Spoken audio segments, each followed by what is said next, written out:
What is up, guys? March 2nd, 2025.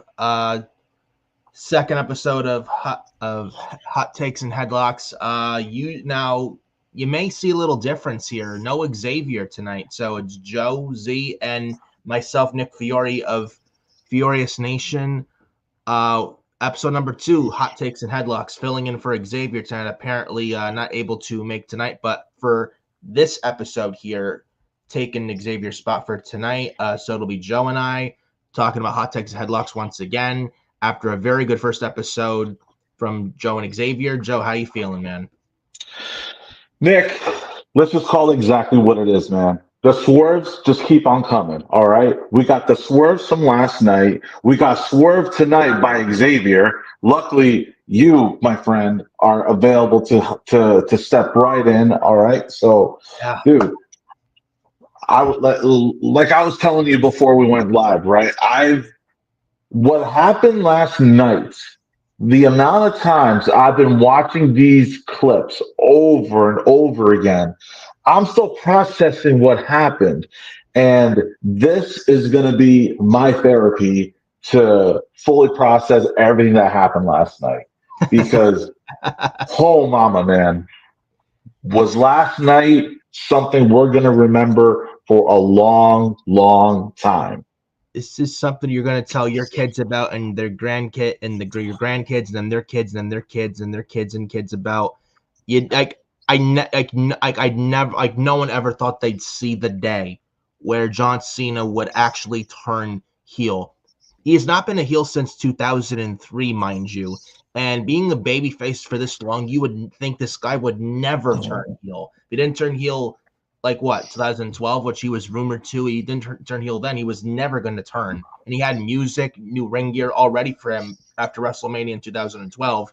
But Vince said, no, no, no. It's not good for business. I'll lose a lot of money. This is not good for the Make a Wish Foundation. Think about the kids, blah blah blah. And Cena asked Vince several times. He asked him several times, Vince, I think it's right for me at this point in my career to go heel. And Vince told him no. But now with Vince out of the picture for good and Triple H now running things, I'll tell you, Triple H, Paul Levesque got a lot of fucking big balls, man, to pull off what happened last night and actually turn John Cena heel. He did something Vince McMahon would never, ever do. This would never be a thing under Vince. Never. Never. And Never. Exactly. Like when he has a baby face that makes him a lot of money, you don't fix what's not broken. At least in his mind, that's how it was. Like right. when Hogan turned heel, was he in WWF?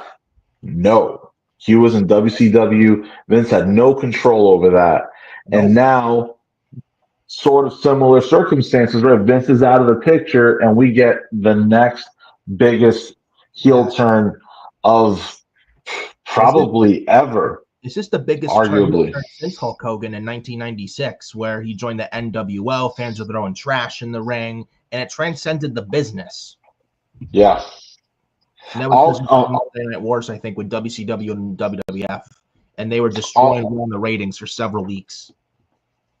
I'll even go the extra mile and say that this was more shocking than the Hulk Hogan heel turn. I will go as far to say that. And that's a No, very debatable topic. I will go on record and say this was a more shocking heel turn for John Cena than it was for Hulk Hogan. And everybody will have their opinions about it. Happy to discuss it. I want to discuss it. But in my opinion, yeah, biggest heel turn of all time thus far. Absolutely. hell yeah, and a heel Cena versus face Cody Rhodes going into WrestleMania. Joe, we are finally officially on the road to WrestleMania. We are in for a wild, wild ride with this thing going on after what happened with last night with John Cena going heel and Cody Rhodes telling The Rock, "Hey Rock, go fuck yourself," and they didn't bleep it out. Peacock didn't bleep this shit out. And That's right. NBC would have absolutely bleeped this out, but Peacock, nope. And you see where John Cena's hugging Cody. That face. And he's Yeah, not doing this at Bad Blood. He's seen this, but you didn't see this. Or John Cena's. exactly. And Cena gives a look. Exactly. He beats Cody Rhodes to a bloody pulp. Michael Cole's saying, "What is this shit? Like this shit? This is how you want to go out, Sean?" It I was popped great. when I heard Michael Cole say shit. I was like, oh my gosh, he's cursing too. That Yeah. would never happen. No, Never. it's a new era, Joe. It really is a new era. The Vince McMahon old administration era is dead. It's dead. We're in a new Done. era, and it's a beautiful thing to see. We're in for a crazy, crazy ride. And I don't want to hear anyone say, oh, Triple H can't book, Triple Nose can't book, he's a bad writer, he doesn't care, blah, blah, blah. I don't want to hear that shit ever again. Trust Triple H, trust The Rock. They know what they're doing. Yeah. I think it's very fair to say when we see things that are the breadcrumbs, the seeds that are getting planted, and we can't see the full picture yet. It's very fair to say that wrestling fans, I'm going to include in this myself. We're impatient. We want to know what's going on now. We think we know what's going on. We think we've seen it all. And no, man, we have never seen a heel turn like this before. Never. And the fact that no dirt sheets reported it, it just happened, made it even more special. And now, the whole I want your soul. This is what you're gonna get. Basically, you'll get everything that's coming to you without having to work a full time schedule. That's basically, my summary of it. Right? He doesn't go for it, and then John Cena does, and it took me a minute, and I'm like, oh, that makes sense. It makes sense because we've been hearing for the longest time Cena's last win was over 2,000 days ago, and Yes. he's been increasingly getting desperate and more desperate and more desperate to to not only get a win, but now he really wants to get that 17th title run. You Yeah. go If you remember back to the Royal Rumble press conference, the post show, Yes. he pulled his.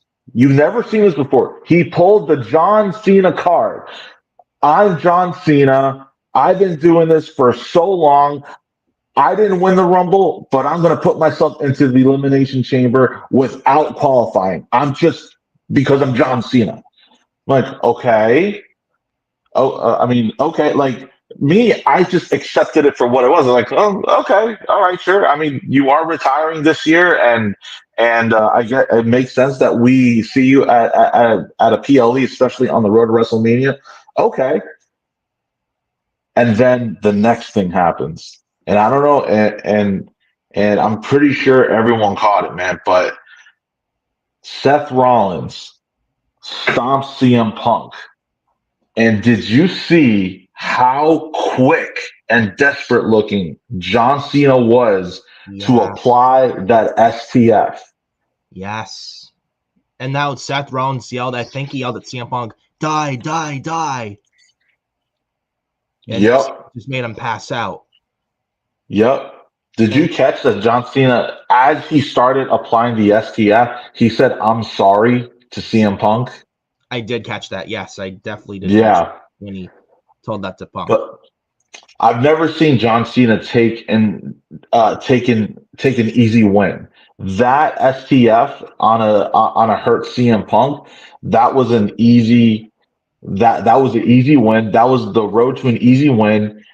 He applied it desperately, and I was like, wow, okay. I've never seen Cena act like that before. Okay, that's interesting, right? But like those are the breadcrumbs, man. Those are the breadcrumbs leading up to what we saw, and I'm like, it makes sense. Yes. It it definitely does there, Joe. And Cena also mentioned at the Royal Rumble press conference that me winning number 17 is best for business as well. He brought that up. So he sounded very heelish. So Triple H does things for a reason. When he does something, it's for a reason. Yep. And it's those little Easter eggs, that attention to detail that you just see. And it's like no one should really doubt Triple H ever again. He knows what he's doing and he gets it. He knows what the fans want. Like, fans want to heel John Cena, they get a heel John Cena. Vince, again, would have never pulled something like this off. And a babyface Cena versus a babyface Cody at Mania would have been very vanilla, very Vince one-on-one booking. But if you turn John Cena heel, that is a completely different tune. Now you got people's interest. Now you got him. You got him right there. And I think, just imagine the first heel promo of John Cena he's going to cut. I can only envision it. Can you see me now? Can you see me now? I can already envision it. And I think he even posted on X earlier today the never give up towel. He replied to the kids of the Make-A-Wish, give up. Wow. I kid you not. Wow. I think it's on here. It's hold on. I saw it earlier and saw it and I was like, I'm sitting there laughing my ass off. Wrestling News posted 6 hours ago. Cena's new message to the kids. Then the towel he holds up, it said, give up. Wow. Oh my God, man. Literally right here. Oh my God, man. They're really going all the way with this. We're in for a wild They're ride. really going all the way. Yep. Oh my gosh. And Mitch even said, how long will John Cena be heel until he goes back to babyface? I'm not even thinking about that right now. Me neither. And I think, and I do think Cody will drop the belt to Cena at Mania. Oh, well, how could you do that? That's going to bury Cody. You're burying the future. It's going to bury Cody and harm him. It won't, honestly. And the story is better with Cody chasing than him being the champion itself. And Cena gets 17, breaks Ric Flair's record. Maybe we get Ric Flair on the road to WrestleMania. He's not with AEW anymore. We get Cena winning 17 in Vegas, probably night 2, in my opinion. And I'm thinking it can lead to multiple scenarios. Like, the possibilities are endless, Joe. Coming out of Mania after Cena takes the belt off Cody, we get Cena defending the WWE title at MetLife at SummerSlam against CM Punk, since he was screwed last night. The Summer of Punk. Punk beat Cena for the title at SummerSlam at one of the nights. Rock versus Cody on one of the nights at SummerSlam. And then it can lead to Rock versus Roman in New Orleans at WrestleMania 42 next year, where Roman retires The Rock. And as far as Cena in the WWE title, he probably lose. Punk beats Cena for the title at SummerSlam, leading to possibly Punk versus Cody for the title at Mania next year. I think, if you want to add another name in there, Randy Orton, man. I think Randy Orton is due for a title win. He's due for a title run. Orton and heel Cena before Randy goes heel. You would never think of that. Never. It was always the other way around in like 2009 when they fought several times. Yep. Oh man, 2009 Orton was a different kind of Orton, man. We haven't seen 2009 Orton in a long time. Nope. He was like, I think it was bragging rights 2009. He's using the production buttons. He's like jamming. He had the pyro go off, trying to kill Cena. It's Mike Yoda's like, Orton, that's enough. That's enough. Oh man, Orton's a madman. Yeah, man. Crazy. But here's the weird part of this of the heel turn from last night. The strangest and most awkward third wheel out there, Travis Scott. Yes, I did hear reports earlier today. He's training in the ring. Yeah. Because I'm watching it and I'm like, what are you doing here, man? Like, make it make sense. You're out there holding a title that isn't really recognized right now. The hardcore title is what it looks like. What are you doing in here, dude? And like, he gets a little physical with Cody, smacks him around and whatever. But it's like, bro, what are you doing here? Like, this is what you were advertised for. We this would have been just as shocking without you here. Yeah, but if he is training in the ring and he's gonna wrestle, it makes me think.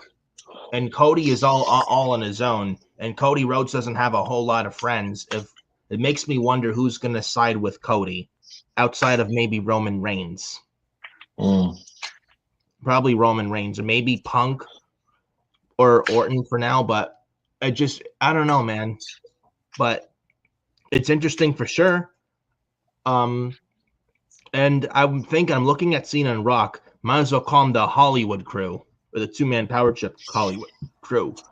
But it's just they have big history from all those years ago. And I feel like John Cena's a heel's a breath of fresh air. Oh yeah. It really is like, just think of like Cena versus Orton, Cena versus Punk. Punk is a face, Cena as a heel. This would have never happened like in 2012 when they turned Punk heel when he was the WWE champion during his 434-day title reign. John Cena versus Rey Mysterio. John Cena versus Sami Zayn with Sami as a face. Imagine what those two could do. Mm. And Aleister Black coming back. Aleister Black is a face versus John Cena as a heel. You Do you know, think it was too late? with what? Do you overall, like the whole heel turn and everything? Do you think it's too late, or do you think that everybody is in on this? Like, no, I'm in. Like, Cena's a heel, and I'm all here for it. Do you I, think? yes, I do think almost everybody is all in on this. And if you're not, you better hop on board now because we're in for a crazy ride. We're finally on the road to WrestleMania, and I'm excited for WrestleMania. After what we saw last night, you know, I think we're gonna get some good television going into Mania. We got John Cena as a heel, Randy Orton back, Jade Cargill back. They're going to be on SmackDown. There's no excuse for SmackDown to be bad anymore after what happened last week. Not this past Friday. That was much better than SmackDown a week ago because that SmackDown, I think it was in New Orleans. That SmackDown was fucking god awful. One of the worst shows of the history of that show in all year, in my opinion. And I know the show is 3 hours until June, but there's no excuse anymore now for SmackDown to be bad. No, man. And there's still so much time. There's like as of now, 48 days until Mania. 48. Like there's so much time between now and then. We might think we know everything at this point, but there's still so much time for things to just get flipped on itself, man. Yeah, yeah, and with and the other thing is like with John Cena, like him going heel, it goes to show you that he truly loves the business. He truly Definitely. does respect the business. Like I wasn't a fan of Cena during his first half of his career because they were shoving him down their throats. They were making him like Hulk Hogan 2.0, and people stopped watching the product, and the drive drove people away from the product, watching the product. But at the time, they didn't need Cena because they needed him to for ratings and Yeah. numbers and sell tickets and such and merchandise. But the second half, when that came of his John Cena's career, they didn't really need him as their guy anymore. More people came in the company, and I feel like during the second half of Cena's career, he was starting to get a lot more appreciated, in my opinion. And he was putting people over. Like he's not that guy that's in it for himself. Like there's a lot of people in wrestling, Joe, that are very selfish and in for themselves. John Cena is not one of them. You don't see him go out there and say, you know what? When I'm here, I need to go over. That's the way it's got to be. I'm booking myself to win titles. I'm bearing the future, and screw the future. You never see him do that. He Nope. genuinely cares about the business and genuinely gives a shit. I remember hearing an interview of Brodus Clay, and Brodus Clay was telling a story about how he had a WrestleMania match, and Vince McMahon comes up and tells him, "Hey, listen. We have to scrap your match. There isn't enough time. Other matches went over time, and we need to scrap yours. So then he sees John Cena, and then John Cena says to Vince, Vince, I have to go to the bathroom. I have to go to the bathroom right now. It's an emergency. And apparently, with doing that, that allowed for Brodus Clay's match to go on WrestleMania. Really? Yep. Wow. So everything that you said, 100%. I agree, man. He's not that type to who's all in it for himself, man. He looks out for his peers. I believe that 100%. When it's all said and done, Joe, John Cena may go down as one of the greatest of all time, if not one of the greatest of all time. When he does officially indeed retire, you'll never find there will never be another. Like his dedication, his drive, his commitment, his passion for this industry, just off the charts. Like whether you love him, whether you hate him, he is the greatest of all time. And Mitch says that he is the greatest of all time is John Cena. Absolutely.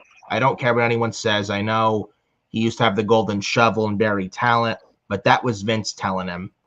But the guys he fought like Bray Wyatt and all these other guys he fought over the years. But that wasn't John Cena's fault. I think I blame mostly Vince McMahon for that booking. And Cena had to do it. Or else he would have gotten Yeah, fired even if he was the face of the company. But yeah. I mean, but at the end of the day, no matter what you think of John Cena, the man when he retires, I do feel like a lot of people are really gonna miss him, us included, when he does retire at the end of the year. And 100%. definitely a future ballot Hall of Famer. There's no questions asked about it.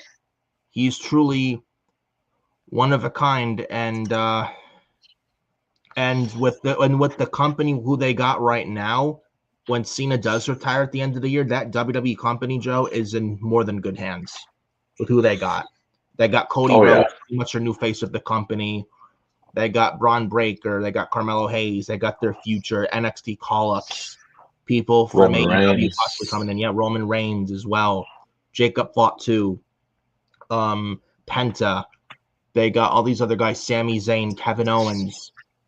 They got a lot of future pieces of the company to carry that company for years and years to come. So when Cena does retire, like Cena truly doesn't have to worry about the company anymore because they know they will be okay, and they will absolutely be okay with him not there anymore after this year is over.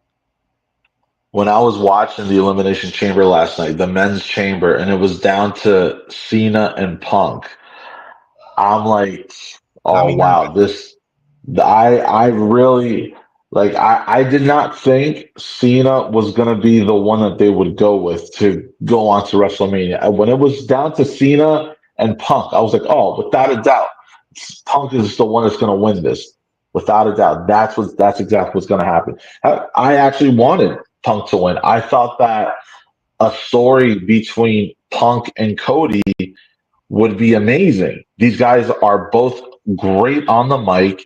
They have so many years of experience. They've both been in the they've both been in AEW.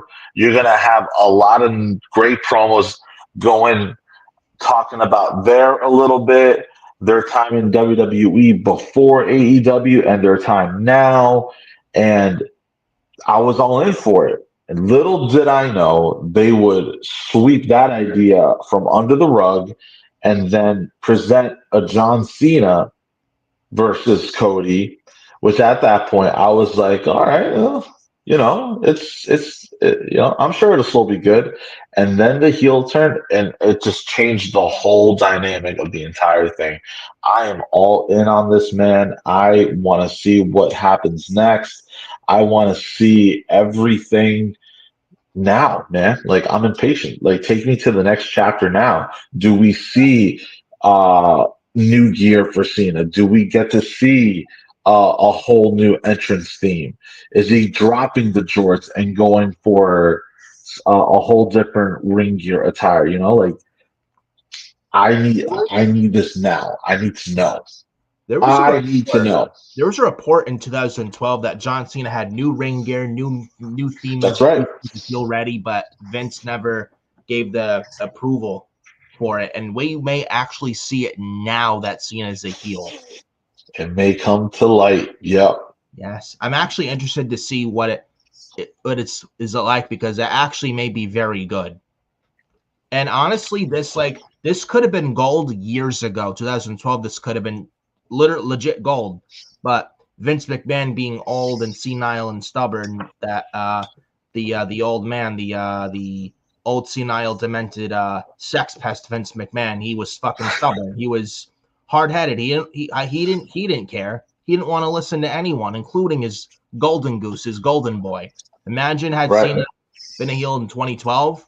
Holy shit! Like, what could have been back then, but now we're finally Yep. getting it. We're finally getting it. And I love it. I'm all for this, man. The possibilities are endless. Let's be clear about this, man. This is not the doctor of thugonomics, John Cena, that we're seeing. No. We're not going back to that. We're not getting a rapping Cena, rapping promos, chain gang back and everything. No, man. This is something else that we have not seen before. Something new. We always want something new. We don't want to see something that we've seen before. That's what this is. That's the other component that makes this so exciting.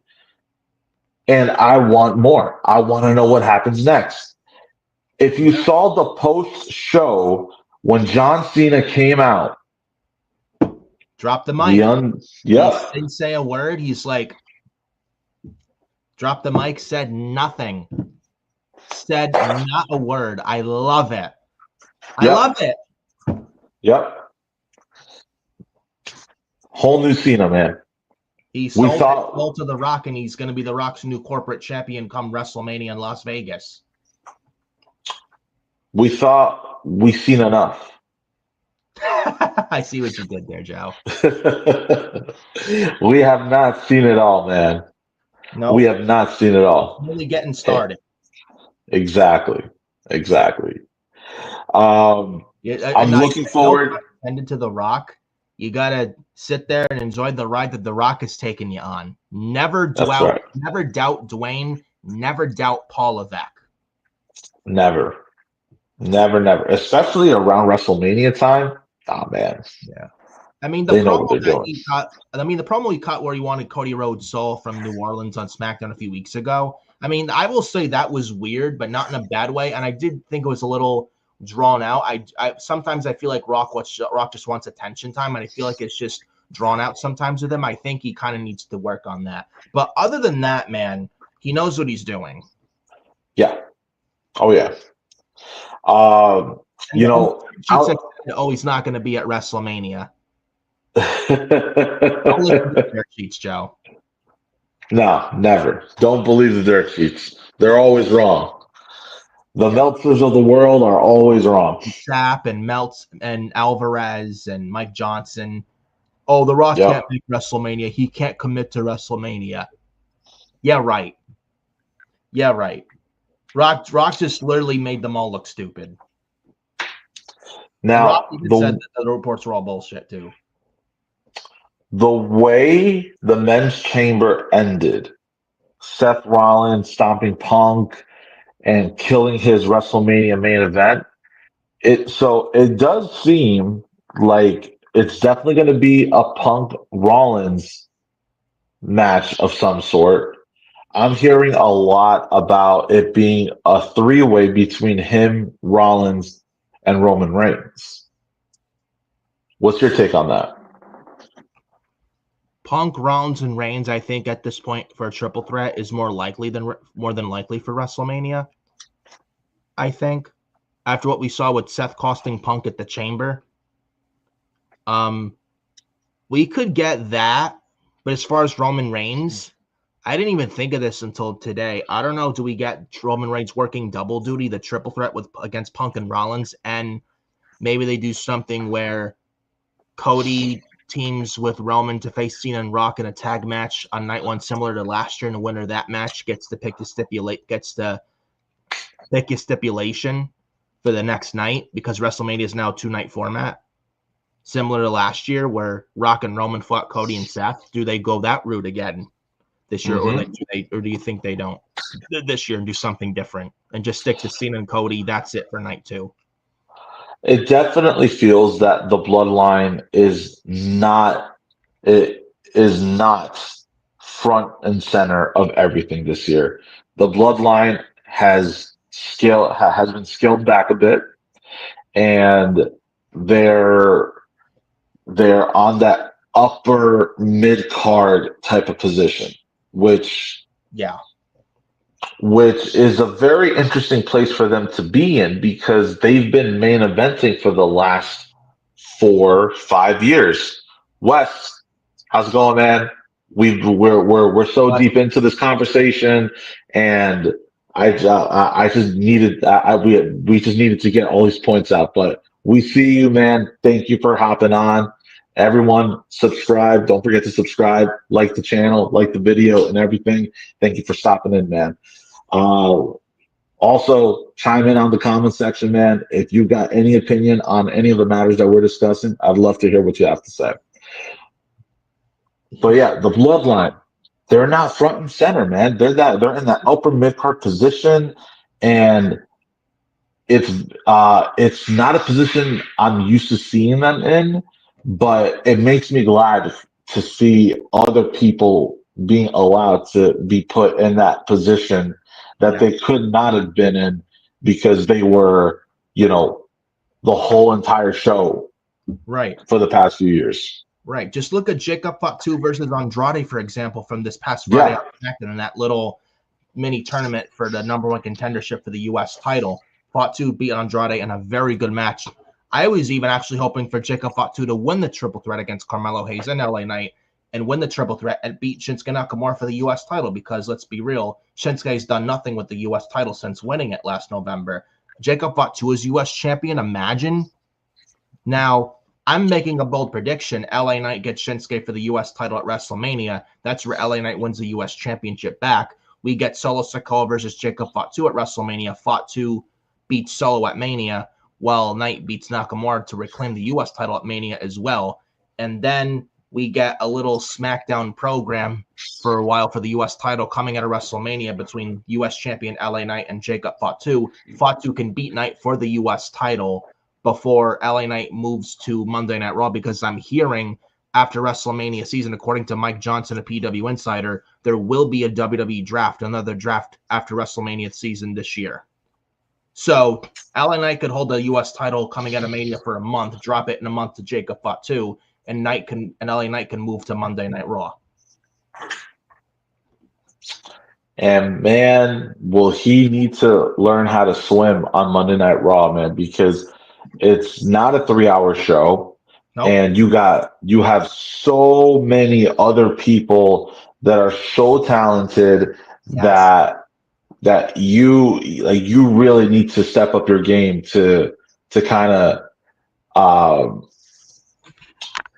not to you. He would need to step up his game to be able to shine in a whole sea full of so many people with so much talent, man. And honestly, if he, thinking about it right now, if he wasn't Raw, I would not mind seeing an LA Knight versus Penta rivalry. Dude, that would slap. LA Knight even versus Braun Breaker or Gunther. Oh yeah. Yep. Or Dunn or Ludwig Kaiser. Yeah. I feel like LA Knight, and he's been on SmackDown for 3 years. I feel like he's done everything there is to do there, and there's not much left for him there. And he's one of the guys who could absolutely use a fresh coat of paint and a nice change of scenery. He's one of them. Yeah. There's a lot of guys, honestly, I think, could use a nice fresh coat of paint and a nice change of scenery. LA Knight is no doubt about it, one of them. Yep. He's not going to be a world champion on SmackDown with Cody Rhodes and John Cena. So moving to Raw, he has more of a better chance to be a world champion on Raw than he would be on SmackDown. Now we got Cody and Cena on SmackDown. And they may not even switch titles. I thought they'd switch titles with the draft this year. That may not happen this year. I may not know. And I know Punk Raw Netflix would like Punk on Raw, but Raw's going to be on Netflix for 10 years, and they'll most likely sign a deal with Netflix with Raw after that. They're going to be on Netflix for at least 10 years as Raw.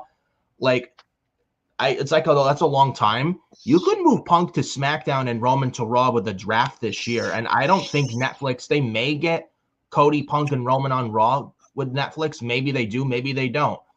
Again, they're going to be on Netflix's Raw for 10 years. Don't need to blow through the load with having all three guys on Raw right now. No need to rush that at this point. Right.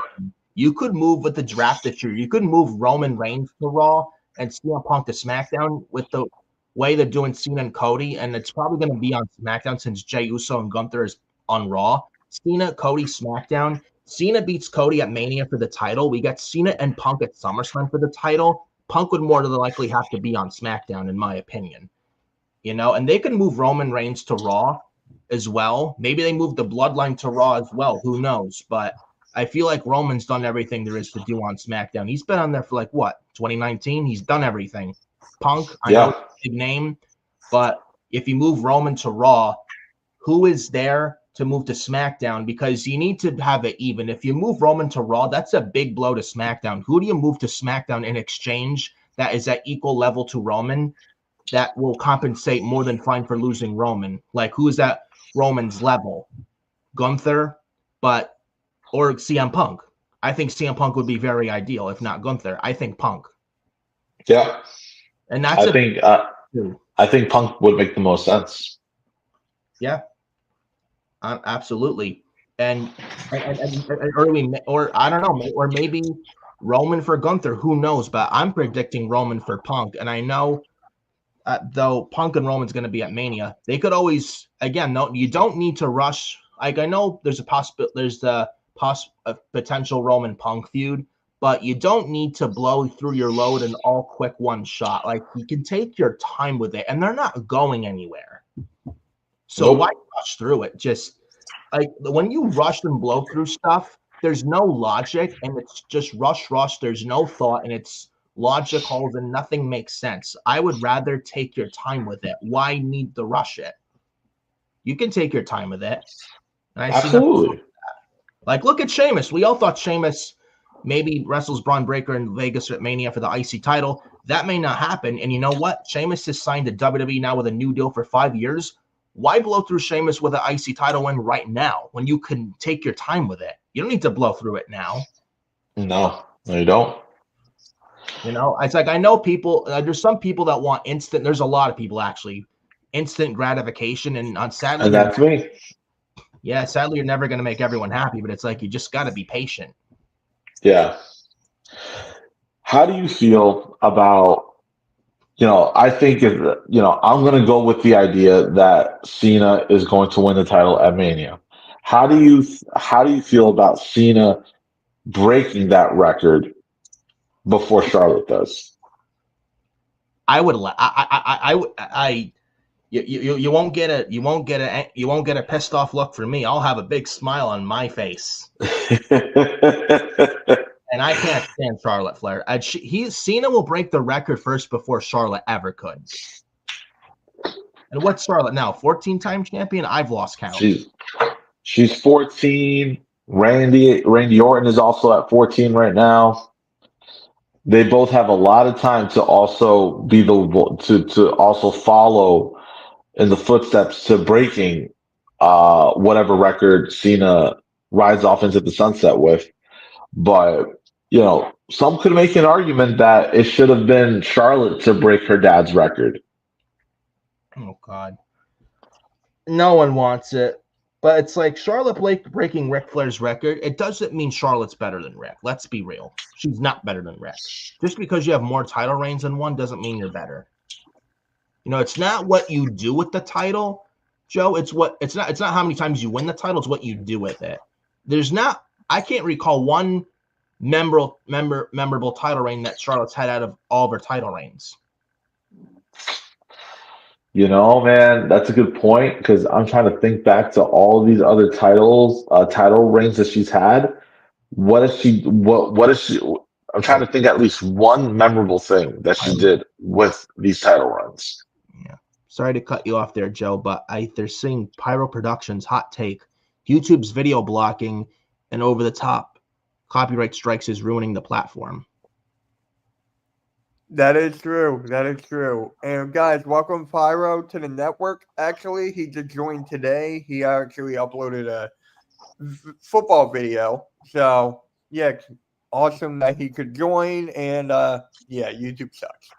YouTube Yeah. sucks. Yeah. Yeah, Pyro, let them know what you're thinking about John Cena last night, because he called it last night when we were streaming. He called the whole thing. So What? yeah, No he way. called that Cena. Yes, it was in the live. No way. Dude. He called it. Yeah, it's a heel turn, but it won't work. Yeah, it's WWE for you. WWE, they're like a sticky wicket. I can't believe I just said Yeah, you that. can't do copyright. Like they'll probably send you a cease and desist letter saying, "Hey, sir, can you take this video down? It's copyright material, and we can't have you have this posted on YouTube. So we kindly ask you to take it down. There's, please, sir, be greatly appreciated." I'm gonna head I want to know how early into the show Pyro was making that prediction. All right, yeah, Pyro, let us know that. I'll be backstage. Good job, guys. Keep going. Yeah. But I'll be honest with you, Joe. When Cena won the Chamber and I wanted Punk to win, I was pissed. I was like, really? A babyface Cena versus babyface Cody? That is lame as fuck. Like, you're not going to do a face Cena, face Cody. That is super lame. That's something Vince McMahon would book. And nobody wants that unless you turn Cena heel. And I'm like, okay, now you got my interest. You got me there. Pyro, I predicted it even before the show started. I came in later during the match itself. Man, what kind of inside information do you have, man? Because Cena turning heel was not on my bingo card last night. It was not. And I'm sure with WWE it wasn't planned, and they didn't want the dirt sheets to know. Or maybe they did plan it, but they wanted no dirt sheets to know and to leak and spoil it out. Right. And the dirt sheets usually like to spoil things and like to know everything, every little thing, what's going on within the company, and they want to know every little detail, and they beg for a job. And they're just there for the money, and they don't care. They're a bunch of yes men. They don't call it like it is, and it's just they're so freaking woke, and they're just a bunch of kids and marks who just don't care about the industry. They're just there for a quick buck. Like WWE doesn't need them. They don't owe them a damn thing. So I'm glad they didn't leak this out. Oh, I forgot to tell you, Pyro's going to be on Monday Night Raw with us tomorrow. Hey! Yeah, from that. Yeah. And Pyro Production says, I told everyone in the group, in my friend group, if it's Punk, Cody's turning. If it's Cena, Cena's turning. So hey, he fixed it. No copyright. Cool. And Punk even said to Cody before the Rumble on Raw, a good friend would stab you in the front. Man, true. Punk's words could not be more true. We all thought it was going to be Punk turning. That's right. Stabbed them in the front, man. A kick right in the nuts. Take them below the belt. That's right. His suit shirt off. He ripped it off. He busted Cody wide open, hit him with the Rolex watch and the microphone and the belt, title belt twice. Was that the Dusty watch, by the way? Yes, the Rolex watch. That was the Dusty watch. Yes. Ooh. Crazy, man. And there was no blading, man. They busted him open the hard way. Yeah. Yeah, man. And it's like when you have blood, like AEW does blading way too much. It takes away. When you do too much of something, it doesn't feel special anymore. WWE, you don't see do it all that often, but when they do it, it matters. Yeah. And it means something. Hence, case in point last night. It just adds an extra nice layer to a very good story that they're telling. Again, and I wish Tony Khan would take notes of this. You can have a good wrestling match. That's okay. But you need to have a good story. Story is key. If you don't have a good story with a match, how is the audience supposed to really invest their time and care? They can't. That's right. Yeah. You know? You know, this is awesome chance after a after a sick move and all. Like that's it's not like that's bad, but it's also very short term. Like you need to long game. Yeah. It just feels very indie fest like, and that doesn't sell. And it doesn't fly on national television. It doesn't draw tickets, sell money, increase viewership. It's not good business. And you're there to and at the end of the day, you're running a business. You're not there to run like a sausage indie fest. That doesn't draw or get over. It just doesn't. You can have a good match, but when you have a bunch of crazy moves, there's no selling and no in-ring psychology, finish your kick out. When you have something like that, it just makes it a full-blown indie fest, and it just makes for good wrestling, but there's no substance. Yeah. No substance. Nope, none. And you need substance in wrestling. Perception is everything, and story is key. Long-term booking is key. I know Triple H sometimes he does need to do long-term booking with some stories, but I can see what Triple H is doing, and and he just gets it. He just knows what is going to work, what's not going to work, what's going to get over, what's not going to get over. He just gets it. I wish Tony Khan would feel the same way. You know, I do. There are times where I need to call out, like I need to throw a flag, right? Like, what's going on here? This is not working. Triple H, very good at his job, no doubt about it, but it's not 100% of the time. There are things where it's like, hold on, wait a second. Yeah. This was going on, but now it's not going on anymore. Why? And when I say that, I'm speaking specifically about the Wyatt Six.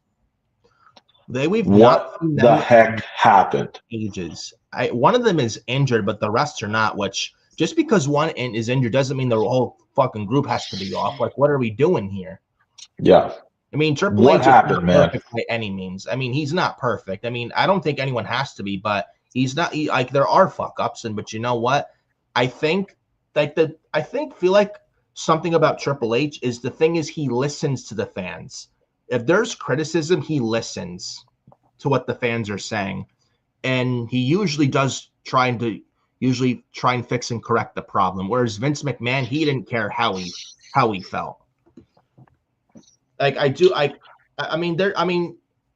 mean, is it better under Triple H? Yes, but could it be better? Absolutely. Anything could be better. Anything could always be better. Yeah. Yeah, absolutely. Even the women's mid-card titles haven't been booked that well since they introduced them. Pyro. Triple H is ruining the group. Speaking about the Wyatt Six, Alexa Bliss versus Nikki Cross has to happen. I I think we get mean, I I get won't say no to a match like that, but I would just want to know the why. Like, what's the why? What's the reason? Why does a match between them need to happen? yeah. You can't just throw a match out there and just okay, here's a match. You got to give us a reason why they're fighting. Yeah, exactly. You know, But going back to Triple H, he's not perfect by any means, and I think that's okay. But for the most part, it's much better with him than when Vince was there. But I do feel like there's certain things he could work on. In my opinion, the tag teams, the New Day, the women's mid-card titles, Lyra Valkyria and Chelsea Green as the women's Intercontinental and women's U.S. champions. They haven't been booked that well since winning them. right, The only light of life that can give to Lyra is if Becky Lynch comes back before WrestleMania, and we get Becky versus Lyra for the IC title for the women at WrestleMania. As far as Chelsea Green goes, honestly, and I watched NXT. It was here on the watch along here in the channel. Go check it out after stream when you get the chance. Sol Ruka and Zarya confronted Chelsea Green and Piper Niven on NXT backstage last week. And apparently, there are 4 of them are wrestling in a tag team match this Tuesday on NXT. Apparently, I'm thinking, and I think Sol Ruka should be in the main roster now anyway. What if Sol Ruka were to get Chelsea Green in Vegas at Mania for the women's U.S. title? You give Sol Ruka the women's IC title. You get it off Chelsea Green because she's done nothing with it. Get it on Sol Ruka. Maybe get Sol Ruka and Zarya on the main roster after Mania this year on SmackDown. You have Sol Ruka hold the U.S. title for a while. So Zarya starts getting jealous. She turns on Sol Ruka, goes heel, and probably get a summer feud for the U.S. title on SmackDown for the women between Zarya and Sol Ruka. Just a thought. See, I'm not done. I don't think Chelsea Green's reign as women's US champion, I don't think that has run its course yet. I think that there's still more that she can do with it. I do agree with you that the booking for those mid-card titles has not been the greatest. Like, one example is Lyra going into the tournament to get into the chamber. If you already have a title, why are you seeking to get into the chamber to get another title?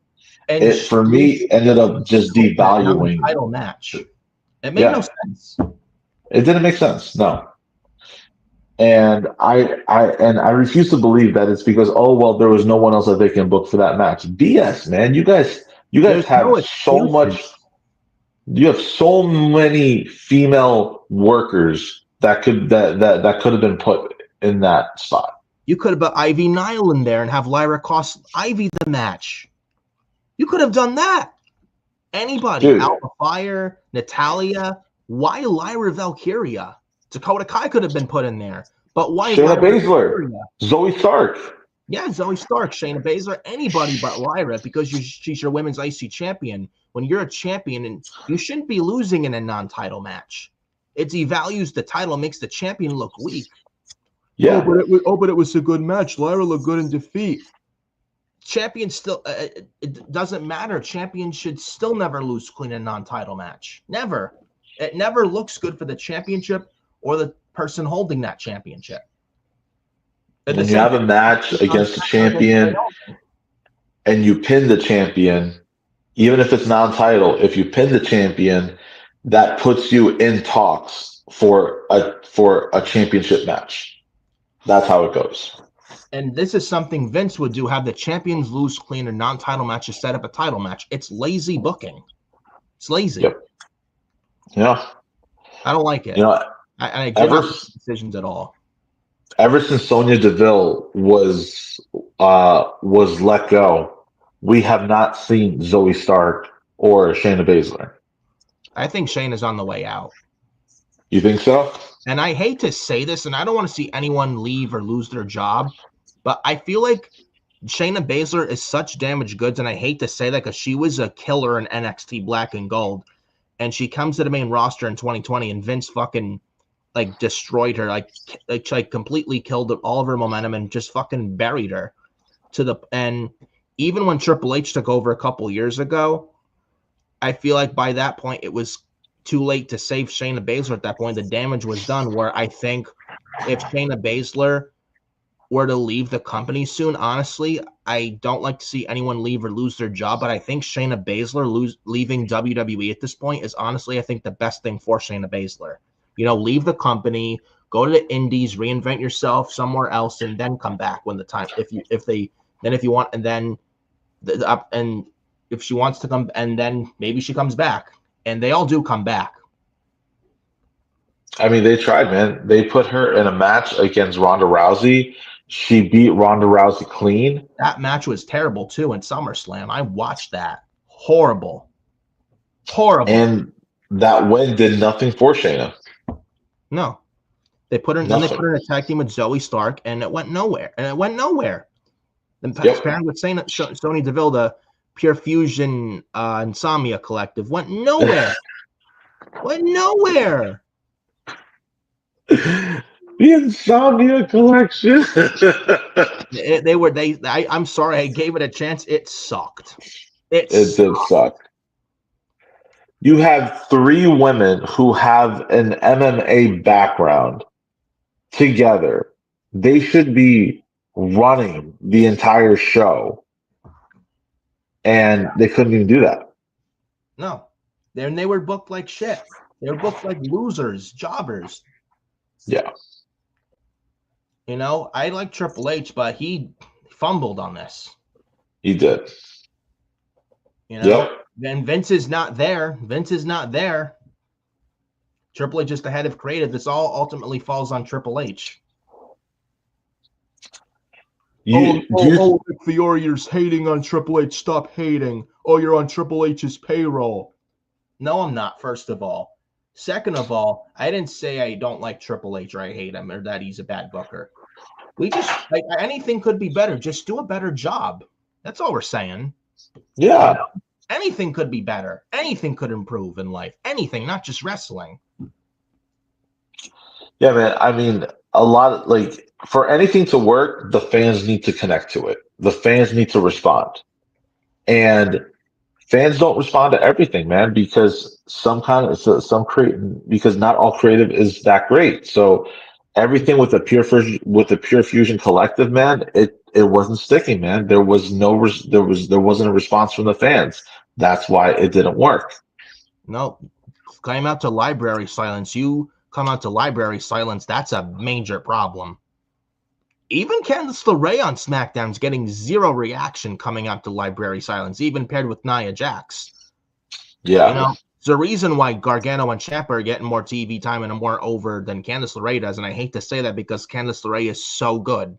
She's so talented. She could easily be in the women's mid-card, maybe be a women's U.S. champion. Easy. Easy. You know who's another female wrestler that was in WWE and did I could actually name two. There were two really good workers in WWE, did not use them correctly in the old regime that I think would do much better in this new regime. And that's Gail Kim and Emma. Or Tennille Dashwood. I mean, Tennille Dashwood, exactly, yes. I mean, Emma was released, I think, by Vince in September 23. I think she's pregnant, probably wants to be a mom right now. But I don't know, maybe if she wants to come back, if she wants to entertain the idea, probably. But Gail Kim, man, would be something. She was released in 2011 in August, and that was when Vince was there. But with this TNA and WWE partnerships, specifically with TNA and NXT, and Gail Kim's a part of TNA, I think there's a big possibility for that possibly in the future. Maybe Gail Kim in the Hall of Fame. She's a big name from like the early 2000s women's division, women's revolution. She's up there with Trish and Lita, Jacqueline, Jazz, Molly Holly, Victoria, you name it, Mickey James.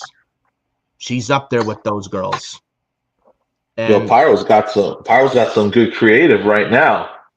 LA Knight versus Nakamura. Yeah. Oh, maybe. Yeah. Or maybe we get Knight versus Nakamura not at Mania, but before Knight wins the belt back.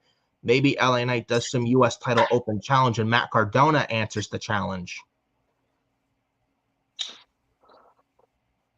Wait, what if LA Knight and Joe Hendry versus Matt Cardona and Nick Nemeth?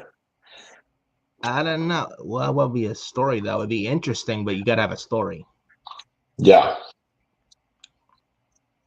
But Joe Hendry, man, speaking of him, man, very nice pop at the Royal Rumble. Very nice pop, indeed, yes. Very, very nice. And we haven't seen him since yet in WWE. He hasn't been on NXT in a while, right? So there's definitely ways that they can come up with to bring him back into the NXT fold if they wanted to. But I think the most interesting thing, there's two things. The two interesting things between this NXT TNA partnership right now, the Hardy Boys being back First time in 6 years, the Team Extreme, Matt and Jeff, the Hardy Boys, man. Yeah, man. When I heard during the watch long at NXT a few weeks ago that they were coming back to NXT next week and the No Quarter Catch crew, I think it was Miles Bourne and Tavion Heights, they were calling out the Hardys to lay down a challenge for a match next week and in Cincinnati for NXT the next week. The Hardys answered the challenge. They accept it. And, man, I was, like, so happy. Then they come back. Huge pop in Cincinnati. And they look great. They're in their 50s. Matt, I think, is, like, 50, 51. Jeff's almost 50. But it's amazing as a tag team that they can still go for their age, very much so. And they've actually done pretty well for themselves in TNA. And, man, and you could tell they were so happy to be back. Like, you can genuinely tell they were happy to be back. Yeah. They've not teamed in a WWE ring since 2019. I think it was the SmackDown after WrestleMania 35. They beat the Usos in Brooklyn Barclays Center for the SmackDown tag team titles, but then their tag team title reign never became a thing because shortly after Jeff got hurt, he was out for the rest of the year until March 2020 around COVID. Matt was used as a jobber throughout the rest of 2019 until early 2020 when his WWE contract ran out and he went to AEW. And by the time Jeff came back, Matt was already in AEW. And then Jeff left for AEW in early 22 after he left in late 21.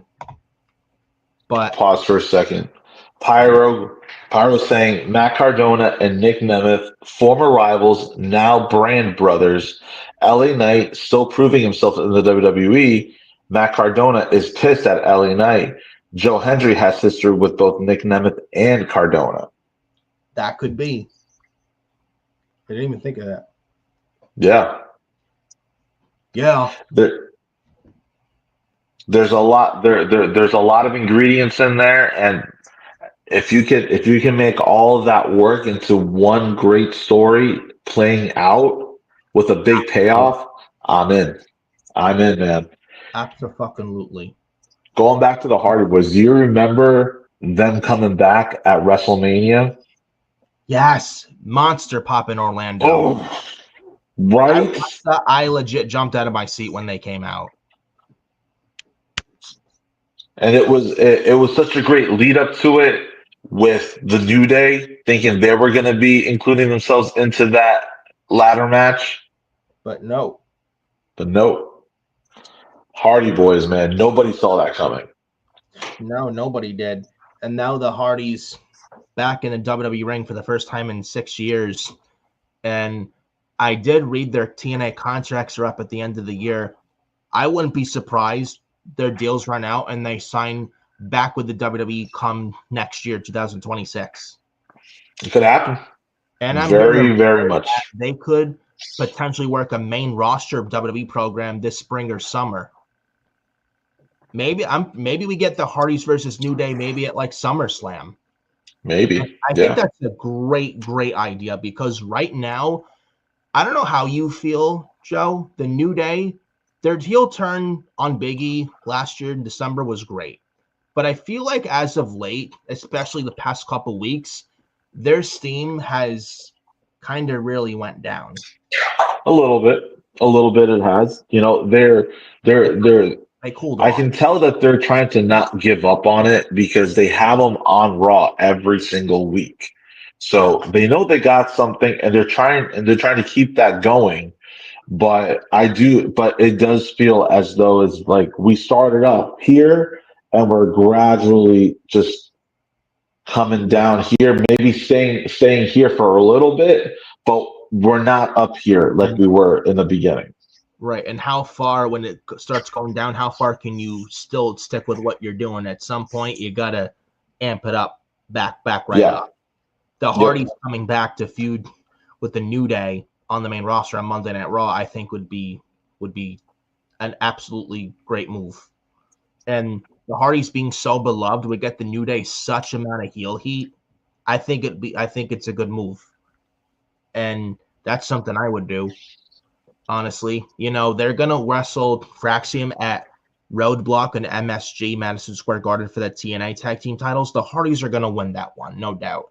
I think it leads to then Fraxium versus Hardys again for the NXT tag titles at Stand and Deliver in Las Vegas.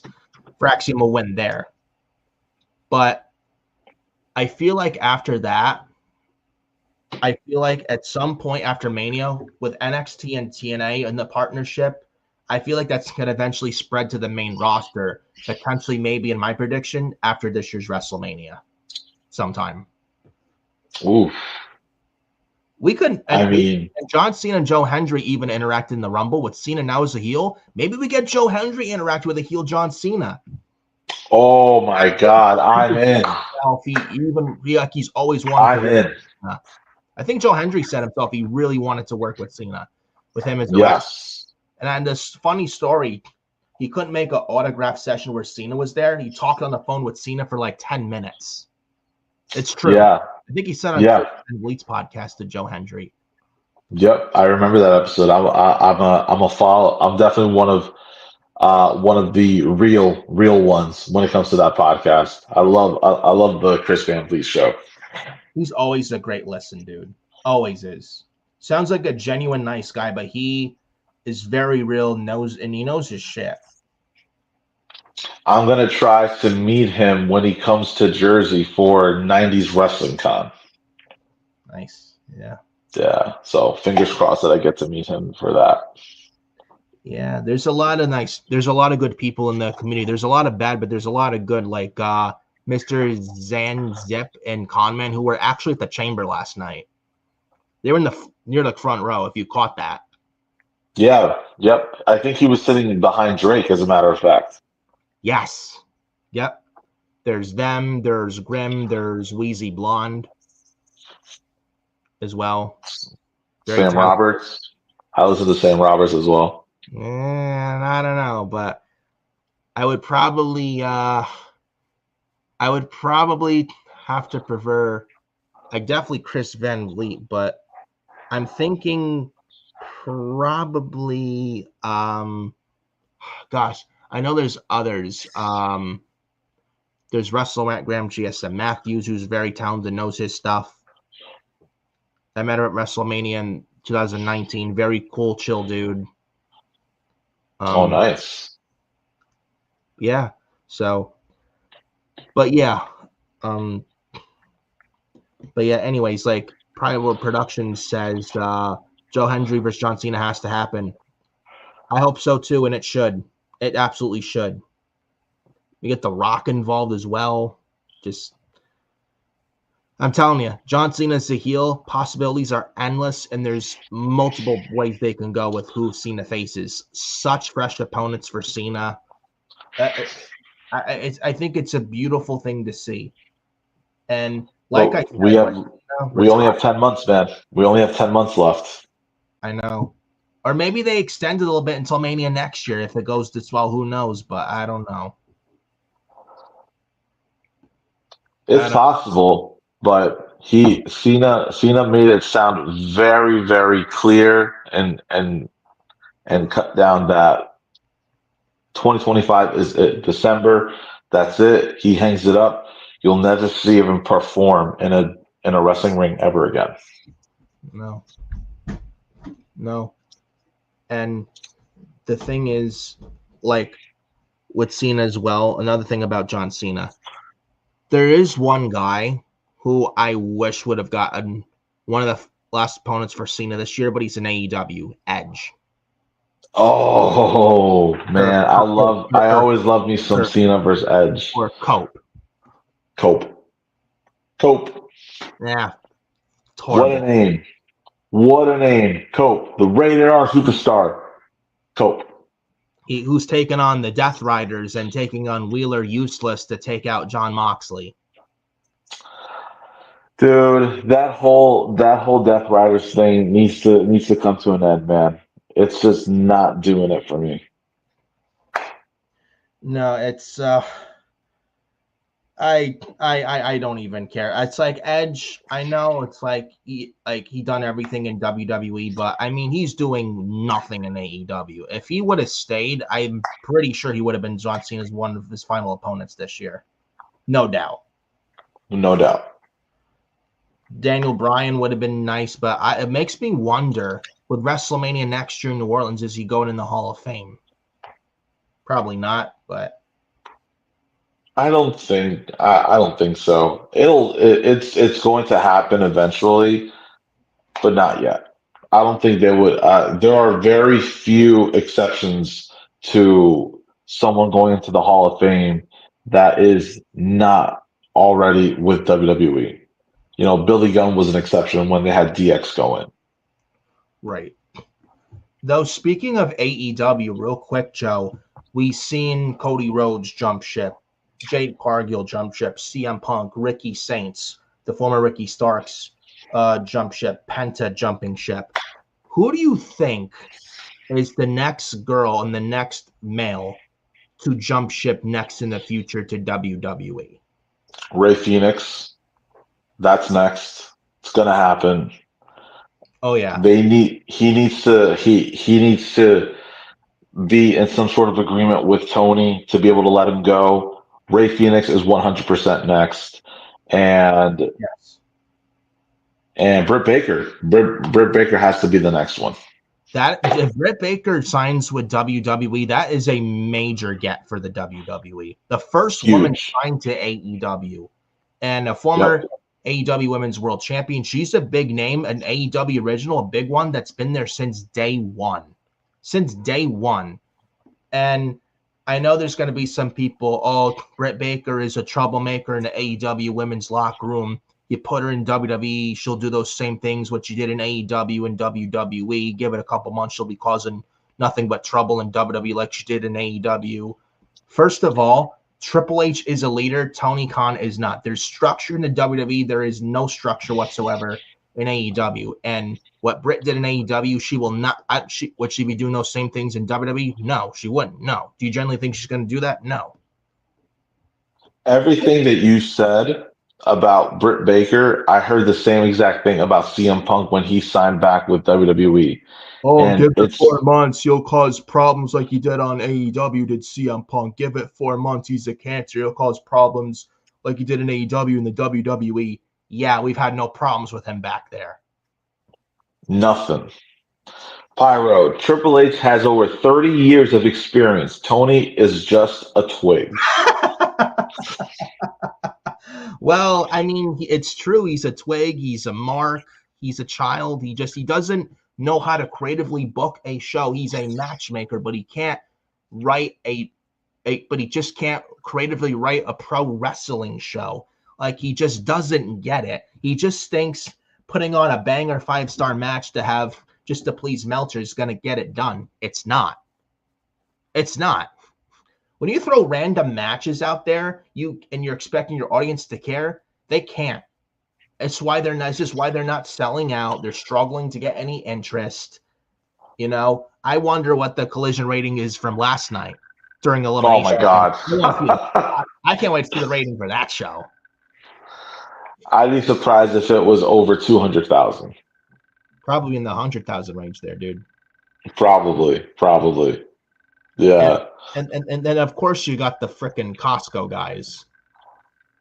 The Costco guys, man. I read something earlier that they're gonna wrestle at Revolution, but I think Big Boom AJ is gonna be wrestling John Morrison or Johnny TV and Maximum Male Models, but teaming with Big Boom AJ. Listen to this: Mark Briscoe and Orange Cassidy. What? Really? Exciting, right? Yeah. Orange Cassidy goes from challenging for the world title at World's End to an international title #1 contendership for doing nothing to earn a shot. He wins that. Yep. He's used to cash that. Then he's to teaming with the frickin' Costco guys. How creative, Tony. Make it make sense. Make it make sense, man.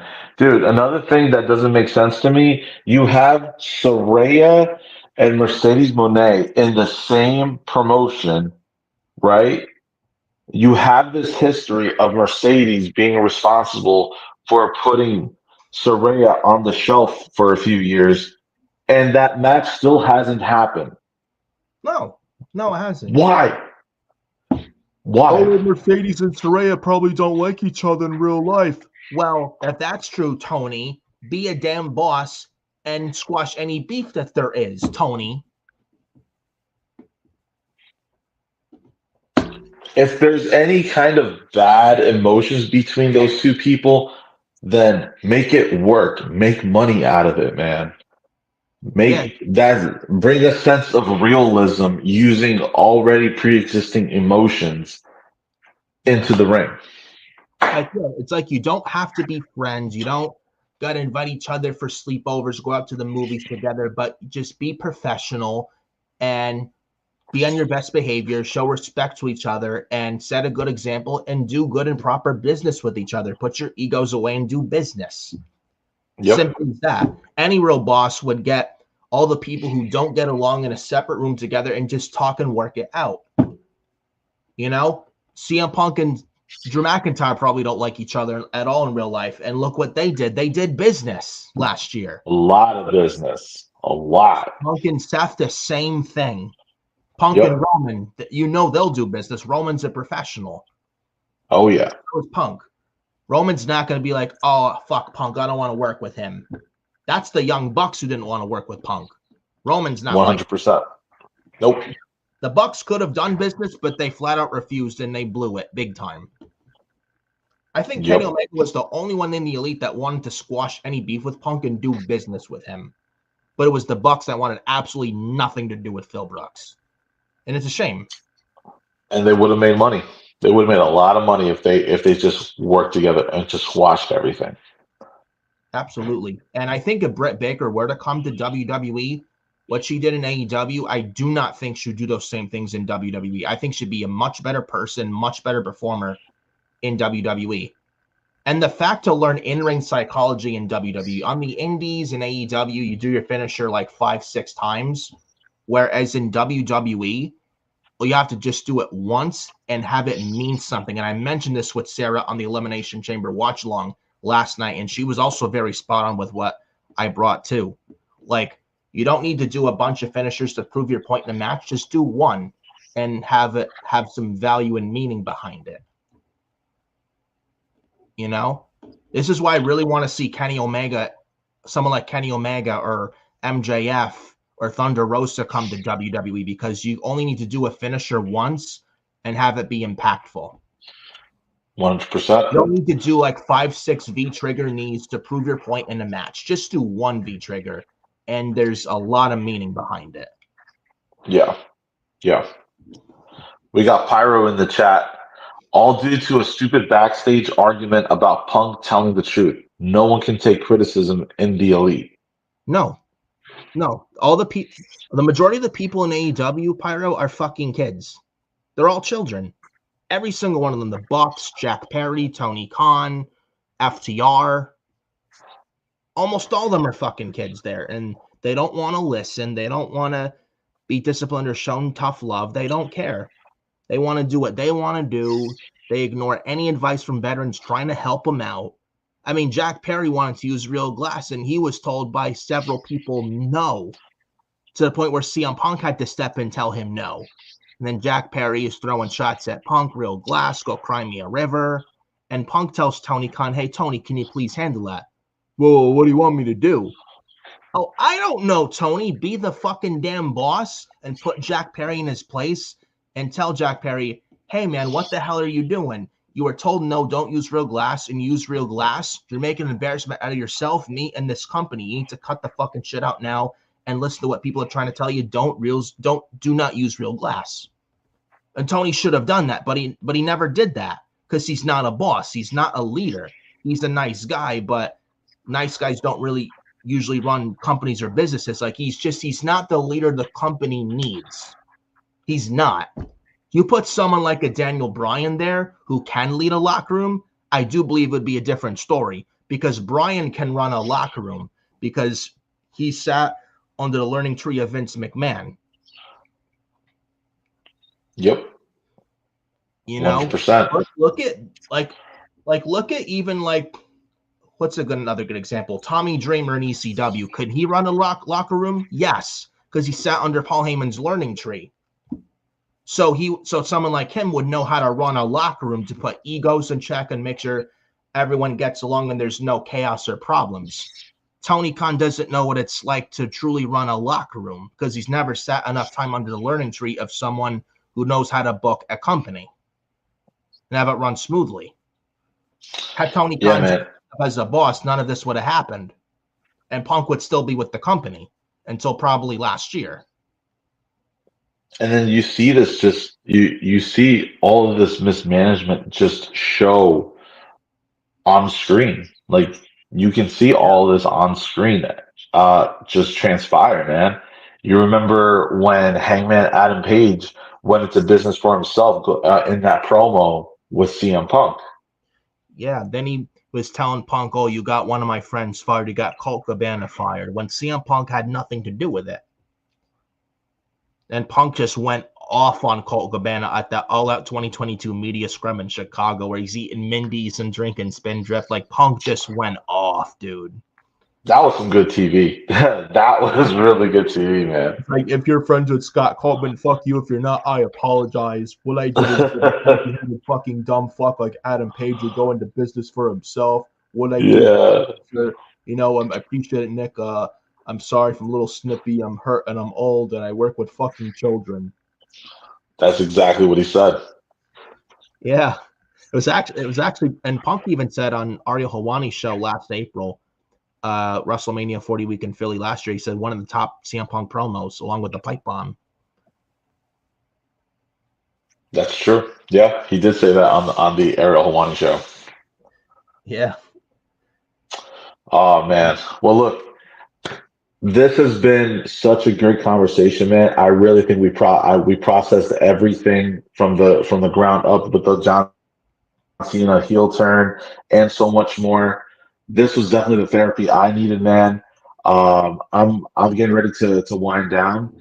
Anything else that anything else that you want to bring up before we bring this to a close? I don't have much else to say. Do have to run shortly a little bit, but I got nothing else, man. Hey, listen, really, I know it was the last minute and Xavier couldn't be here, but hey, listen, glad to be here, at least filling for Xavier right here. Thank you for being here, man. Absolutely. Thank you for being here. Anytime. Pyro. Thank you for the comments, man. And just a great conversation talking about pro wrestling and such, and just overall great conversation. I know this will not be the last time we do this, and absolutely an honorable pleasure doing this. So I am beyond grateful.